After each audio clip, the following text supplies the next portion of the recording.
Well, I'm intrigued by the notion about how it is that people find themselves in these boxes. As you say, it could be early upbringing. But something else that you write about is the effect of advertising.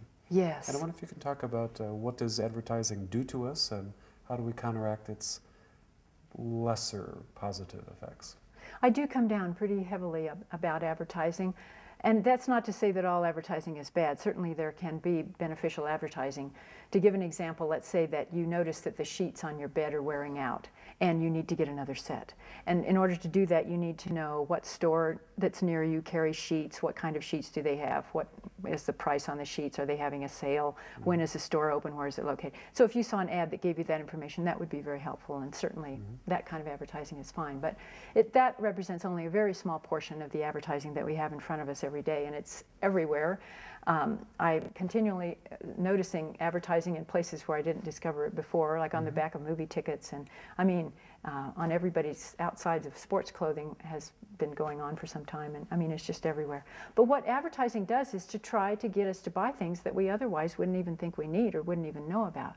So it is trying to get us to overconsume, and which has several negative effects. One is certainly on our budgets. We may likely go into debt. The personal debt that Americans carry, which is quite large, has been determined, the studies that I read say that it's mostly from luxury products.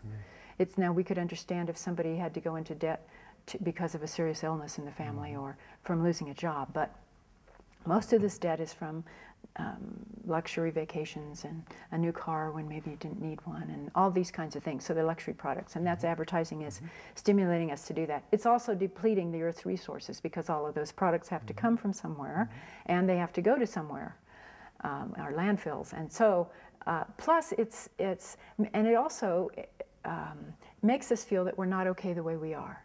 We've got to buy this product.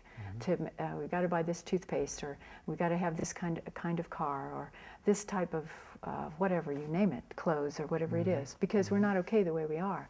So we go around thinking that we're not okay, and that this is just, our self-esteem is continually bombarded that, oh, if you just did this, then you'd be happy. So it has a very psychological impact in that way too. So I do believe that we need to cut back the amount of advertising we take in, and that can be from fewer hours of television or the internet, whatever.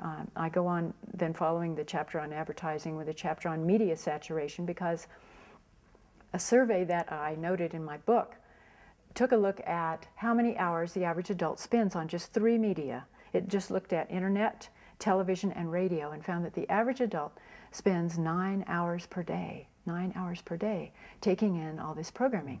This is not to say that there isn't valuable programming out there. And the network DC would be the perfect exception. We're very, I've certainly been enriched by a number of programs, and I'm not saying to throw out all the TVs or anything like that.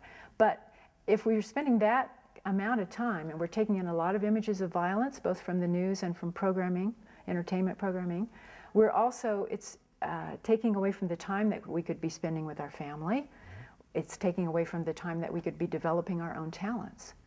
We all have gifts to give, and if we're parked in front of our computers or in front of our televisions, we may not develop those talents, and the world would be the poorer for it. So we really need to take some more time to shut out those all that bombardment of advertising, media, entertainment, all the celebrity gossip and the non-news, the celebrity non-news, entertainment being passed off as news, and so on. But how do you stay up to date with Britney Spears? That's right. See, you wouldn't know. You wouldn't say, Britney who?